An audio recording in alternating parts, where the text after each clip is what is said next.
अमल करना कहीं से और फिर उनको जो है उसमें समाचार पत्र में छापना, जो ये पूरी की पूरी प्रक्रिया है बेटा, ये कहलाती है पत्रकारिता।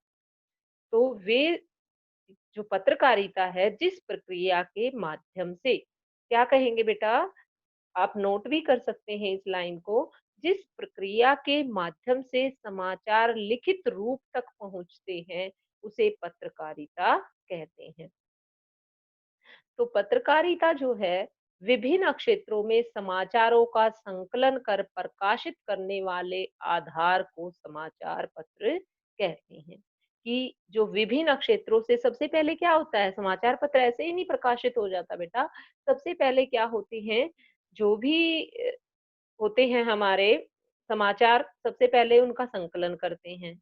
जो पत्रकार होते हैं हमारे, संकलन होता है इकट्ठा करना, तो समाचार पत्रों को इधर-उधर से वो संकलन करते हैं, फिर वो प्रकाशित करते हैं समाचार पत्र में, और इसके बाद जो है वो समाचार पत्र हमारे तक पहुँचता है। तो ये पूरी की पूरी प्रक्रिया, समाचारों का संकलन करना और प्रकाशित करना, ये पूरी की पूरी जो प्रक्रिया है, वो कहलाती है पत्रकारिता। जब तक आपके माइंड में जो है पत्रकारिता शब्द का अर्थ क्लियर नहीं होगा, तब तक जो है ये लेसन हमें क्लियर नहीं हो सकता। तो बेटा ध्यान से समझेंगे तो कुछ भी नहीं है, अगर नहीं अच्छी तरह से करेंगे तो फिर आपको ये इतना ईज़ी नहीं लगेगा। तो सबसे पहले मैं दोबारा एक बार रिपीट कर रही हूँ कि समाचारों का संकलन कर उसे प्रकाशित करने की पूरी जो प्रक्रिया है, उसे हम पत्रकारिता कहते हैं। समाचार शब्द के लिए जो है अंग्रेजी में किस शब्द का प्रयोग किया जाता है? न्यूज़ शब्द का प्रयोग किया जाता है। और न्यूज़ शब्द जो है हमारा 4 वर्णों से मिलकर बना है, अल्फ़ाबेट से मिलकर बना है, NEWS। एन से नॉर्थ, ई से ईस्ट, डब्ल्यू से वेस्ट और एस से साउथ। तो न्यूज़ जो है हमारा चारों दिशाओं को संबोधित करता है। इस प्रकार न्यूज़ का अभिप्राय है, न्यूज़ से अभिप्राय है कि उत्तर, दक्षिण, पूरब, पश्चिम, इस प्रकार जो न्यूज़ है वह हमें चारों तरफ से मिलने वाले समाचार हैं। तो न्यूज़ का मतलब है कि जो हमें पूरे के पूरे उत्तर, दक्षिण, पूर्व, पश्चिम चारों ओर से जो समाचार मिलते हैं, उसे हम न्यूज़ कहते हैं। फ़ारसी जो भाषा है, उसमें समाचार के लिए खबर शब्द का प्रयोग किया जाता है बेटा। इंग्लिश में क्या जो है न्यूज़ शब्द का प्रयोग किया जाता है समाचार के लिए, और फ़ारसी भाषा में जो है खबर शब्द का प्रयोग किया जाता है। और समाचार पत्र के लिए अखबार शब्द जो है प्रयोग होता है। फ़ारसी भाषा में समाचार के लिए क्या शब्द प्रयोग होता है बेटा? खबर। और समाचार पत्र के लिए अखबार शब्द का प्रयोग होता है। वस्तुतः फ़ारसी का शब्द खबर समाचार का बहुवचन है। इस प्रकार अखबार शब्द का अर्थ भी विभिन्न समाचारों को प्रकाशित करने का आधार है। अब आते हैं हम पत्रकारिता पर। क्योंकि पत्रकारिता समाचार से जुड़ी हुई है, तो इसलिए हमने थोड़ा-सा समाचार को भी क्लियर कर लिया है कि अंग्रेजी में इसे न्यूज़ कहते हैं और फ़ारसी भाषा में इसे खबर कहते हैं और हिंदी में इसे समाचार कहते हैं। हिंदी भाषा में इसे समाचार कहेंगे। इसके बाद आता है बेटा जो पत्रकारिता अपने आप में एक कला है। अंग्रेजी में इसके लिए जर्नलिज्म शब्द का प्रयोग किया जाता है। JOURNALISM। तो अंग्रेजी में पत्रकारिता को क्या कहा जाता है बेटा? जर्नलिज्म कहा जाता है। जर्नलिज्म शब्द की रचना जर्नल से हुई है। जर्नल का जो अर्थ होता है वो होता है दैनिक विवरण। दैनिक विवरण सामने जो आपको दिखाई दे रहा है, तो पत्रकारिता जो है अपने आप में क्या है बेटा? एक कला है और अंग्रेजी में इसके लिए जर्नलिज्म शब्द का प्रयोग किया जाता है। जर्नलिज्म शब्द की रचना जर्नल से हुई है और जर्नल शब्द का अर्थ है दैनिक विवरण, कि प्रतिदिन की जानकारी, प्रतिदिन का विवरण। तो हिंदी में जर्नल के लिए पत्रिका शब्द का प्रयोग किया जाता है, इसे मैगज़ीन भी कहते हैं। जर्नलिज्म क्या होती है? पत्रकारिता। और जर्नल क्या होती है बेटा? पत्रिका, जिसको हम मैगज़ीन भी कहते हैं। आज का जो युग है वो किसका युग है? जर्नलिज्म का युग है, पत्रकारिता का युग है।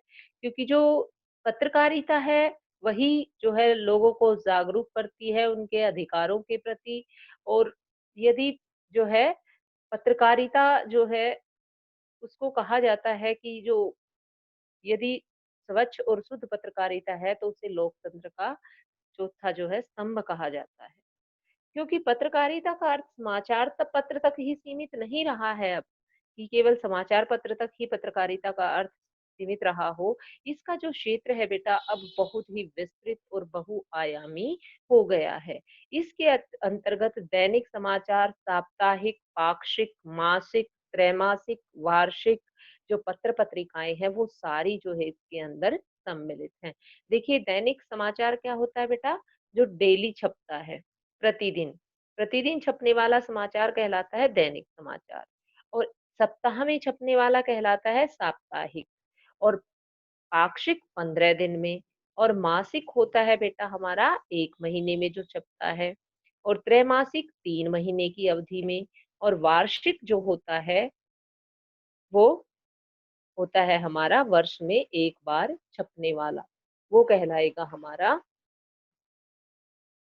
वार्षिक।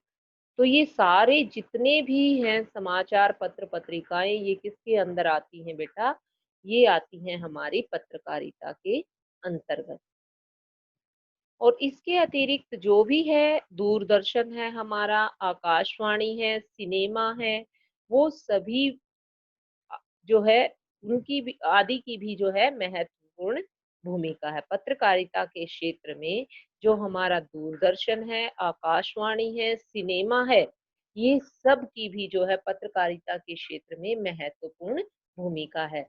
अब जो है मैं ये आपको ये कहना चाहती हूँ कि जो पत्रकारिता है उसका जो क्षेत्र है इतना संकुचित नहीं है कि केवल समाचार पत्र एवं पत्रिकाओं तक ही सीमित हो, बल्कि जो उसका क्षेत्र है वो बहुत ही विस्तृत हो गया है।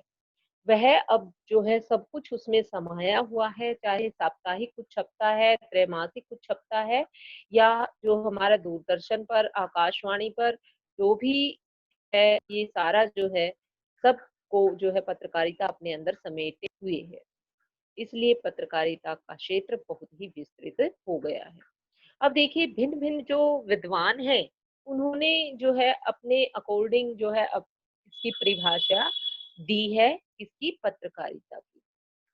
तो बेटा हम एज़ इट इज़ जो है, जो भी डेफ़िनेशन है किसी भी विद्वान की, तो हम जो है उसको एज़ इट इज़ लिखते हैं और इन्वर्टेड कॉमास के अंदर क्लोज़ करते हैं। तो सबसे पहले आप जो है इस क्वेश्चन को कैसे प्रिपेयर करेंगे कि पत्रकारिता से क्या अभिप्राय है? उसके बाद आप करेंगे कि पत्रकारिता का अर्थ क्या होता है? उसके बाद आप समाचार से थोड़ा-सा रिलेट करेंगे इसको। और उसके बाद इसका क्षेत्र बताएँगे कि पत्रकारिता के क्षेत्र में क्या-क्या समाहित है। अब जो है विभिन्न विद्वानों की हम परिभाषा देखते हैं, तो जैसे हमने लिखा हुआ है डॉक्टर डॉक्टर रामचंद्र वर्मा के अनुसार, मानक हिंदी कोश में, उन्होंने जो है मानक जो हिंदी कोश है बेटा हमारा स्टैंडर्डाइज़्ड जो होता है हिंदी कोश, डिक्शनरी, तो उसमें जो है पत्रकारिता की परिभाषा लिखते हुए कहा है, वह विद्या जिसमें पत्रकारों के कार्यों, कर्तव्यों, उद्देश्यों आदि का विवेचन हो, वह कहलाती है पत्रकारिता। तो वह विद्या जिसमें पत्रकारों के कार्यों, कर्तव्यों, उद्देश्यों आदि का विवेचन होता है। इन्वर्टेड कॉमास शुरू करेंगे, वह विद्या, और उसके बाद विवेचन होता है के बाद इन्वर्टेड कॉमास क्लोज कर देंगे।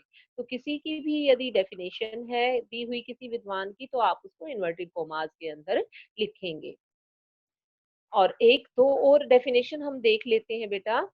जैसे महादेवी वर्मा जी हैं, तो उन्होंने पत्रकारिता के ऐतिहासिक महत्व को उजागर करते हुए उसकी रचनाशीलता की ओर संकेत करते हुए जो है परिभाषा दी है। पत्रकारिता एक रचनाशील विद्या है। इन्वर्टेड कॉमा स्टार्ट करेंगे यहाँ पर हम। पत्रकारिता जो है एक रचनाशील विद्या है। बेटा कई बार क्वेश्चन आता है 1 मार्क्स में कि जो पत्रकारिता है, महादेवी वर्मा जी ने पत्रकारिता की क्या डेफिनेशन दी है, तो आपको एज इट इज जो है ये लिखनी होगी। कई बार पूछा जाता है क्वेश्चन कि डॉक्टर नरेश मिश्र ने या डॉक्टर रामचंद्र वर्मा ने मानक हिंदी कोश में क्या परिभाषा दी है पत्रकारिता की। तो 2-3 परिभाषा हम देख लेते हैं इम्पोर्टेंट सी। वैसे तो इसमें बहुत सारी डेफिनेशंस दी हुई हैं, लेकिन 2-3 तो हमें देखनी ही पड़ेंगी, करनी पड़ेंगी बिल्कुल एज इट इज। तो बेटा क्या दिया है, महादेवी वर्मा जी ने क्या बताया है, पत्रकारिता एक रचनाशील विद्या है, इसके बगैर समाज को बदलना असंभव है। अतः पत्रकारों को अपना दायित्व एवं कर्तव्यों का निर्वाह निष्ठा पूर्वक करना चाहिए, क्योंकि उन्हीं के पैरों के छालों से इतिहास लिखा जाएगा। Inverted commas close. देखो कितनी अच्छी डेफिनेशन दी है उन्होंने कि जो पत्रकारिता है वो एक रचनाशील विद्या है, इसके बगैर समाज में को बदलना असंभव है। अतः पत्रकारों को अपना दायित्व एवं कर्तव्यों का निर्वाह जो है निष्ठा पूर्वक करना चाहिए, क्योंकि उन्हीं के पैरों के छालों से इतिहास लिखा जाएगा। किनके पैरों के छालों से? जो हमारे पत्रकार होते हैं, उनके पैरों के छालों से ही इतिहास लिखा जाएगा। यदि हमारी पत्रकारिता का जो क्षेत्र है वो बिल्कुल निष्ठा पूर्वक काम कर रहा है, अपने कर्तव्यों को, अपने दायित्व को निभा रहा है, तो जो है हमारा समाज उन्नति की ओर अग्रसर होगा, हमारा देश प्रगति करेगा।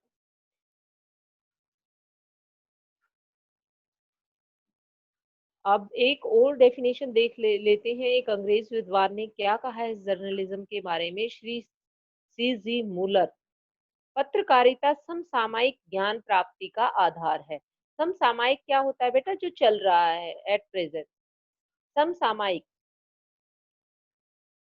तो जिसमें विभिन्न तथ्यों का मूल्यांकन करते हुए प्रतिभा के साथ प्रस्तुत किया जाता है। तो ये मैंने 3 डेफिनेशन आपको करवाई है बेटा।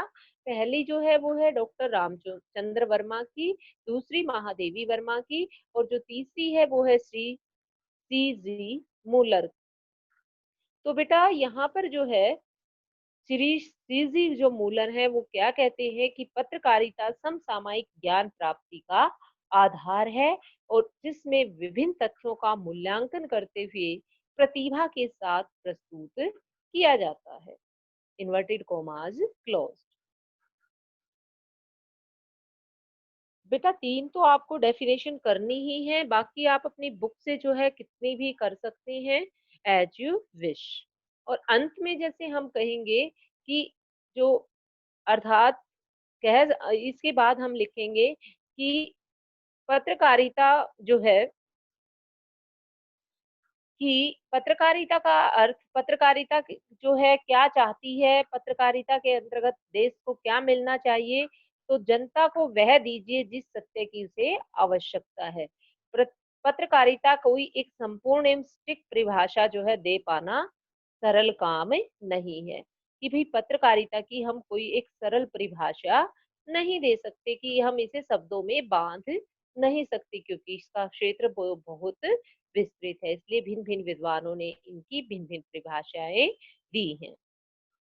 तो यदि उन सभी विद्वानों के पक्षों को ध्यान से देखा जाए और उन सबको समन्वित रूप से प्रस्तुत किया जाए, समन्वित होता है बेटा इकट्ठा, तो शायद वह ही उसकी पूर्ण परिभाषा हो सकती है। वस्तुतः जो पत्रकारिता है बेटा वो एक कला है, आर्ट है। उसका कथ है जो शिल्प सब अपना है, कि पत्रकारिता का जो शिल्प है, बनावट है, कहना है, वो सब कुछ उसका अपना ही है। तो ये था हमारा पत्रकारिता शब्द का अर्थ, उसका क्षेत्र और उसकी विभिन्न विद्वानों द्वारा परिभाषाएं दी गई हैं। तो जैसे परिभाषाएं आप खत्म करते हैं तो जो है आप लिखेंगे कि जो है भिन्न भिन्न विद्वानों ने क्या दी हैं? पत्रकारिता की भिन्न-भिन्न परिभाषाएँ दी हैं। लेकिन जो है, यदि हम इसकी एक संपूर्ण परिभाषा बनाना चाहें, तो वो नहीं बन सकती। उसकी पूर्ण परिभाषा हो सकती है कि यदि सबका जो सब विद्वानों ने जो भी जब सभी विद्वानों के पक्षों को ध्यान में रखा जाए और उनका समन्वित रूप प्रस्तुत किया जाए, तो वही जो है परिभाषा हो सकती है किसकी? पत्रकारिता की। ठीक है बेटा? ये था हमारा पत्रकारिता शब्द का अर्थ। अब जो नेक्स्ट बनता है वो होता है हमारा, वो बनता है, क्योंकि समाचार भी पत्रकारिता के ही अंतर्गत आते हैं, तो दूसरा जो क्वेश्चन बनेगा, वो समाचार जो है किसे कहते हैं? समाचार क्या होते हैं? समाचार के लिए क्या ज़रूरी होता है? तो आज के जो युग में है, समाचार का माध्यम जो केवल हम हमें जो है समाचार बेटा सिर्फ समाचार पत्र से ही नहीं प्राप्त होते, हम इंटरनेट से भी जो है समाचार सुन सकते हैं, सॉरी। और हम टेलीविज़न से, रेडियो से, बहुत सारे जो है ऐसे नए-नए जो है आयाम हैं जिनसे हम जो है समाचार सुन सकते हैं। जैसे इंटरनेट है, टेलीविज़न है, रेडियो है। तो समाचार जो है, वैसे अगर मूल रूप से देखा जाए तो समाचार होता क्या है? तो समाचार एक घटना ही होती है जिसे पत्रकार जो है समाचार का रूप देकर प्रकाशित या प्रसारित करवाता है। प्रकाशित होता है बेटा छापना, और प्रसारित होता है जैसे प्रसारण करना। जैसे टेलीविजन पर जो सीधा प्रसारण आप देखते हैं, तो वो कहलाता है प्रसारण। तो जो समाचार है, वो मूल रूप से एक घटना ही होती है जिसे पत्रकार समाचार का रूप देकर प्रकाशित या प्रसारित करवाता है। यहाँ समाचार की कुछ जो है परिभाषाएं दी गई हैं, तो वो कौन-कौन सी हैं? परिभाषा हो सकती है समाचार की, किसी घटना की रिपोर्ट ही समाचार है। भाई किसी घटना की रिपोर्ट तैयार करना सिलसिलेवार, किसी घटना की रिपोर्ट तैयार करना क्या कहलाता है? वो कहलाता है समाचार। समाचार जल्दी में लिखा गया इतिहास है।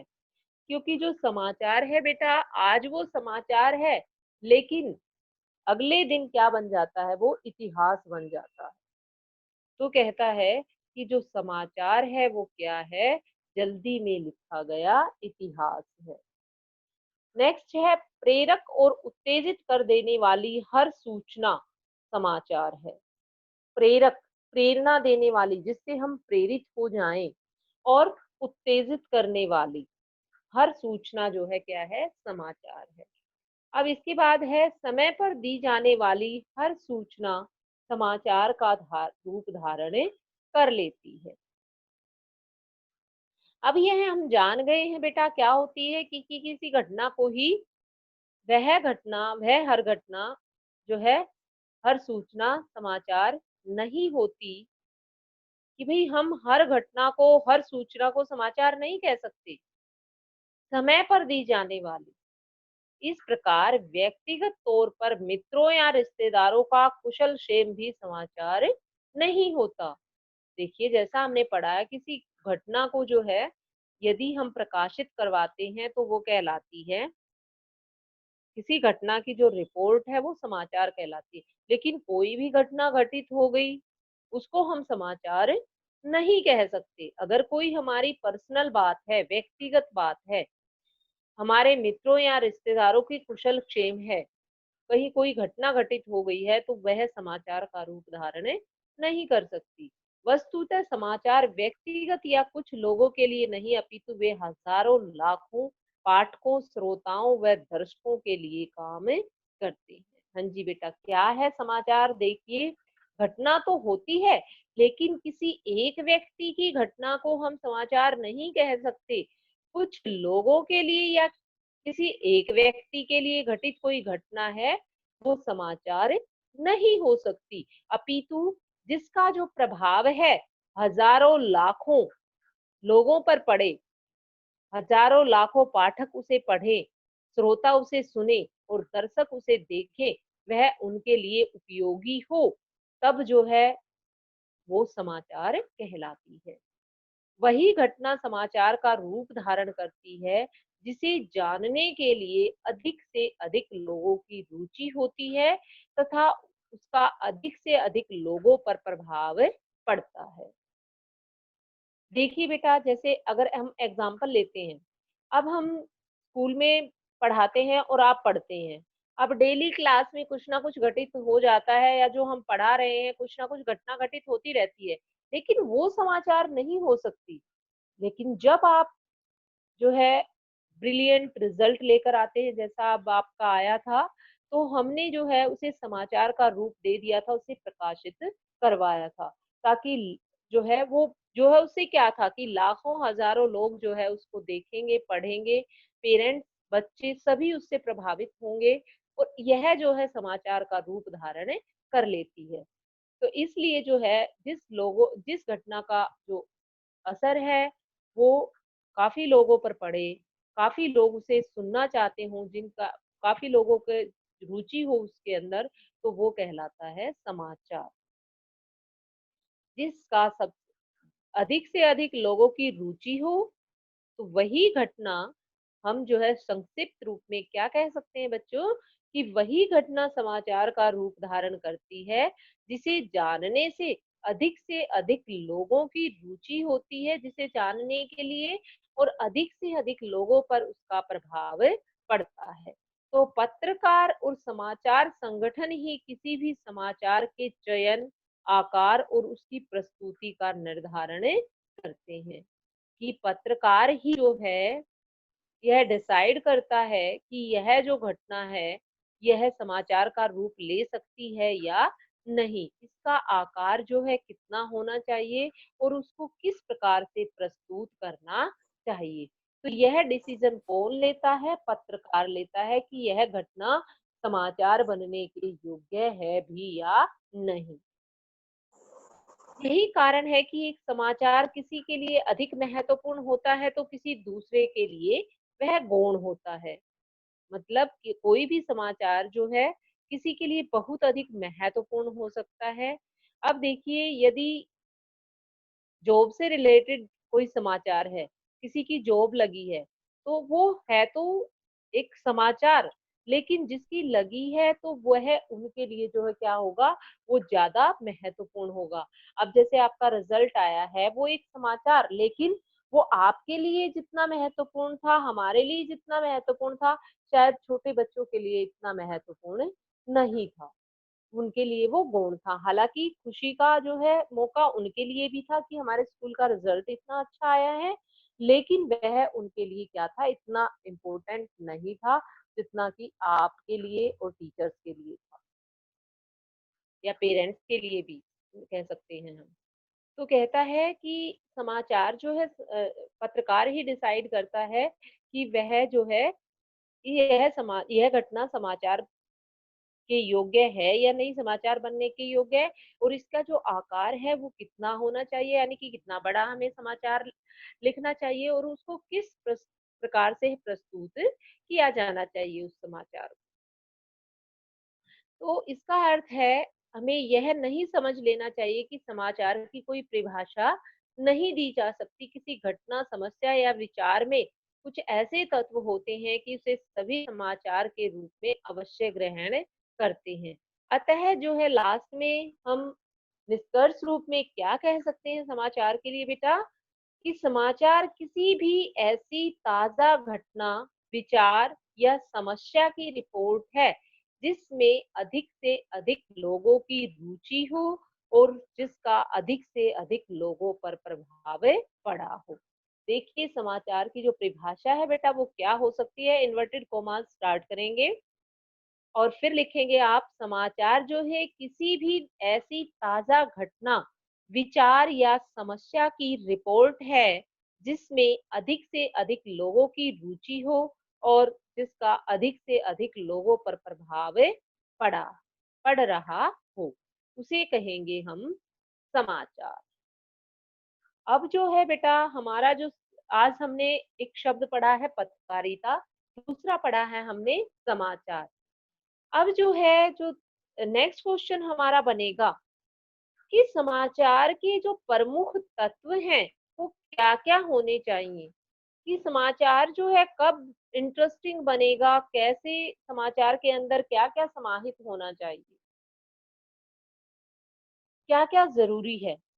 तो जो अभी आपने पढ़ा है बेटा समाचार के बारे में, तो हम यह तो कह सकते हैं कि हर घटना तो समाचार हो नहीं सकती, जिसका प्रभाव ज़्यादा से ज़्यादा लोगों पर पड़ेगा और जिसको जो है जानने की इच्छा ज़्यादा से ज़्यादा लोगों की होगी, वही जो है घटना क्या कहलाएगी? समाचार कहलाएगी। कोई जो घटना है या समस्या है, कब और कैसे समाचार बनती है, जो है इसको कोई भी घटना बेटा कब और कैसे समाचार बनती है, तो इसको निर्धारित करने वाले तत्व कौन-कौन से हैं? कि कोई घटना जो है किस प्रकार समाचार बनती है, इसको निर्धारित करने वाले तत्व कौन-कौन से हैं? तो इसको निर्धारित करने वाले तत्व हैं, सबसे पहले जो समाचार के लिए ज़रूरी है, वो है नवीनता। किसी भी घटना, समस्या या विचार के लिए समाचार बनने के लिए ताज़ी या नई घटना होनी चाहिए। कहा भी गया है न्यू है इसलिए न्यूज़ है, कि यदि न्यू है तो वह न्यूज़ है। अगर न्यू नहीं होगी तो वह न्यूज़ नहीं होगी। तो घटना जितनी ताज़ा होगी उसके समाचार बनने की उतनी ही अधिक संभावना रहती है। किंतु कभी कुछ ऐसी घटनाएँ या विचार भी होती हैं, जो पुराने होते हुए भी समाचार बन सकते हैं। जैसे द्वितीय विश्व युद्ध के विषय में कोई ऐसी जानकारी जो लोगों को पहले नहीं थी, किसी गाँव के जीवन में 20 सालों में हुए परिवर्तन की सूचना भी जो है समाचार बन सकती है। लेकिन हो है तो वो ताज़ा घटित तो ताज़ा हुई है ना, है तो प्राचीन के बारे में जानकारी, है तो वह भूतकाल के बारे में जानकारी, लेकिन घटित तब हुई है। तो इसलिए सबसे पहला जो तत्व है समाचार का वो क्या है? नवीनता, कि जो समाचार है वो न्यू होना चाहिए, न्यू है तो न्यूज़ है। सेकंड जो बनता है निकटता। अब निकटता भी जो है समाचार का महत्वपूर्ण तत्व है। अब कैसे है बेटा? देखिए किसी भी समाचार पत्र में किसी घटना को स्थान दिया जाता है क्योंकि उसके कवरेज क्षेत्र में घटित हुई है। देखिए जैसे पाठक, श्रोता या दर्शक जो समूह है, अब समाचार बेटा कब ज़्यादा महत्वपूर्ण होगा? जब पाठक पढ़ने वाले समाचार को या सुनने वाले या देखने वाले उसमें ज़्यादा से ज़्यादा रुचि लेंगे और ज़्यादा से ज़्यादा रुचि कब लेंगे वो? यदि उसके उनके निकटतम किसी घटना का या उन पर उस घटना का प्रभाव पड़ेगा, तो वो तब ज़्यादा से ज़्यादा उस चीज़ में रुचि लेंगे। जैसे हम अपने मोहल्ले, नगर, प्रदेश व देश की घटनाओं को जानने के विषय में अधिक उत्सुक रहते हैं। इसी प्रकार जैसे भौगोलिक निकटता के साथ-साथ सामाजिक व सांस्कृतिक समीपता भी जो है जुड़ी हुई घटना जो है समाचार बनती है। देखिए बेटा कि जितने हम उस घटना के नज़दीक होंगे, जितने हम उस समाचार के नज़दीक होंगे, चाहे भौगोलिक रूप से हो, चाहे सामाजिक रूप से हो, या तो हमारे वो क्षेत्र से जुड़ी हुई हो, या हमारे समाज से जुड़ी हुई हो, या हमारी संस्कृति से जुड़ी हुई हो। तो यदि वह घटना जितनी हमारे नज़दीक से होगी, उतना ही हम उसको ज़्यादा इंटरेस्ट से पढ़ेंगे। तो सांस्कृतिक निकटता के कारण ही विदेशों में बैठे हुए भारतीयों से जुड़ी हुई घटना को जानने की जिज्ञासा हमें रहती है। इस प्रकार निकटता समाचार का एक महत्वपूर्ण तत्व है।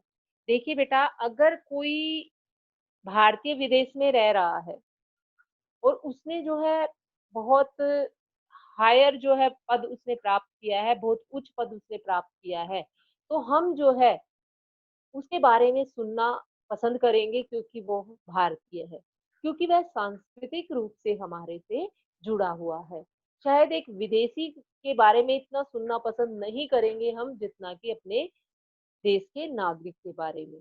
उसी प्रकार यदि समस्या हमारे नज़दीकी मोहल्ले से या हमारे नज़दीकी क्षेत्र से रिलेटेड है, तो हम उसे और भी अधिक इंटरेस्ट से सुनेंगे और देखेंगे या पढ़ेंगे। इसलिए जो है समाचार में निकटता का होना भी बहुत ज़रूरी है। सबसे पहले नवीनता, फिर निकटता, फिर होता है प्रभाव, कि इसका इफ़ेक्ट कैसे पड़ेगा, किस पर पड़ेगा। तो किसी भी घटना का जितना अधिक प्रभाव समाज पर होगा, उसकी उतनी ही जो है समाचार बनने की संभावना ज़्यादा रहेगी। कि किसी भी जो घटना का प्रभाव समाज पर जितना अधिक पड़ेगा, उसकी जो है समाचार बनने की संभावना उतनी ही अधिक होगी। उदाहरण के लिए जो है हम कह सकते हैं, यदि कोई सरकार का नया फैसला आया है और उसमें मतलब 100-200 लोगों का जो है प्रॉफ़िट हुआ है, लाभ हुआ है, तो यह कोई इतना बड़ा समाचार नहीं होगा। लेकिन यदि कोई सरकार की ऐसी योजना आई है, तो जो पूरे के पूरे जो है भारतवासियों को प्रभावित करती है, तो वह जो समाचार है, उसका प्रभाव अधिक होगा। इसलिए जो है घटना के प्रभाव व उसके परिणाम की दृष्टि से भी उसका जो समाचार का महत्व है, वह आँका जाता है। जैसे मान लीजिए जैसे लॉकडाउन का इफ़ेक्ट है, तो वह सब पर पड़ा है, कोरोना का इफ़ेक्ट है वह तो इसके लिए जो सरकार है वो कौन-कौन से जो है फैसिलिटीज़ दे रही है, तो उसको जो है सब लोग जो है इंटरेस्ट से सुन रहे हैं, सबका उस पर प्रभाव पड़ रहा है। तो इसलिए जो है प्रभाव से भी जो है हम यह देखते हैं कि जो ये घटना है, यह समाचार बनने के कितना जो है लायक है और कितना इस पर इसका लोगों पर प्रभाव पड़ेगा। अब है जनरुचि, चौथा जो तत्व है वो है जनरुचि। तो इसके बाद भई जो समाचार है, घटना है, वो उसमें लोगों का कितना इंटरेस्ट है, कितना इंटरेस्ट लेंगे यदि हम इसको इस घटना को यदि हम समाचार बनाएँगे, तो लोग कितने इंटरेस्ट से इस घटना को पढ़ेंगे। उसमें समाचार बनने की जितनी लोगों की रुचि होती है घटना में, उतनी ही उस घटना के समाचार बनने की ज़्यादा संभावना होती है। कोई भी घटना तभी समाचार बनती है जब उसके विषय में दर्शक पाठकों की एक बड़ी संख्या जो है उस घटना को जानना चाहती हो।